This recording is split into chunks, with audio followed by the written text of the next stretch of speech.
नमस्कार दोस्तों, स्वागत है आप सभी का हमारे यूट्यूब चैनल पर। तो आज हम बात करेंगे नीट 2025 की काउंसलिंग में बार बार देरी क्यों हो रही है और छात्र असमंजस की स्थिति में हैं।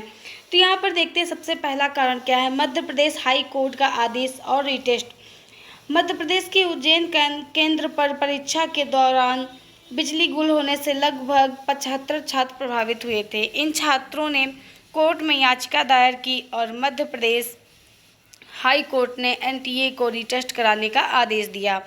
जब तक यह रीटेस्ट पूरा नहीं होता है और इन छात्रों का रिजल्ट शामिल नहीं होता है, तब तक काउंसलिंग की प्रक्रिया अधूरी रहती है। इसका सीधा असर ऑल इंडिया मेरिट लिस्ट पर पड़ा और एमसीसी को काउंसलिंग शेड्यूल आगे बढ़ाना पड़ा। तो दोस्तों, दूसरा कारण है एमसीसी द्वारा शेड्यूल में बार बार बदलाव। एमसीसी जो ऑल इंडिया कोटा की काउंसलिंग कराती है, एमसीसी ने चॉइस फिलिंग और चॉइस लॉकिंग की अंतिम तारीख कई बार बढ़ाई है। वजह यही थी कि कई छात्रों को समय पर विकल्प भरने का मौका नहीं मिला और पोर्टल पर बार बार तकनीकी दिक्कतें आईं। बार बार समय सीमा बढ़ाने के कारण पूरा शेड्यूल पीछे निकल गया। दोस्तों, यहाँ पे तीसरा कारण है कि सीट मैट्रिक्स और वेरिफिकेशन की दिक्कतें आती हैं। काउंसलिंग में हर कॉलेज और राज्य की सीटों का सही डेटा एमसीसी को भेजा जाता है। इस बार सीट मैट्रिक्स में बार बार अपडेट हुए, जैसे नई सीटें जुड़ी, एनआरआई कोटा और पीडब्ल्यूडी कोटा का डेटा सुधारा गया है। वेरिफिकेशन में ज़्यादा समय लगने से भी काउंसलिंग की तिथियाँ टली।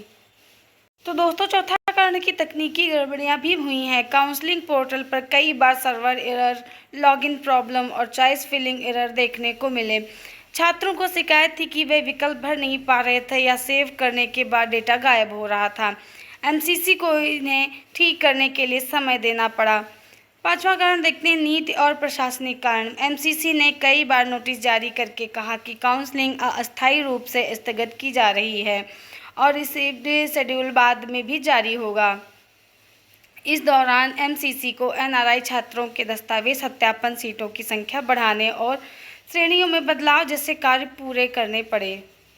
तो दोस्तों, यहाँ पर छठा कारण है स्कैम की अफवाहें और वास्तविकता। सोशल मीडिया पर कई छात्रों ने आरोप लगाया कि एनआरआई कोटा और प्राइवेट कॉलेज में गड़बड़ी हो रही है, जिसकी वजह से देरी की जा रही है। हालांकि अब तक किसी आधिकारिक स्तर पर किसी स्कैम की पुष्टि नहीं हुई है। हकीकत यह है कि प्रशासनिक और तकनीकी दिक्कतों पर कोर्ट के आदेश की वजह से प्रक्रिया टली है, न किसी के बड़े घोटाले के कारण। दोस्तों, यहाँ पर संक्षेप में बता दें, मुख्य कारण इसका है कोर्ट का रिटेस्ट आदेश, एमसीसी का शेड्यूल बदलना, तकनीकी समस्याएं, सीट मैट्रिक्स का अपडेट।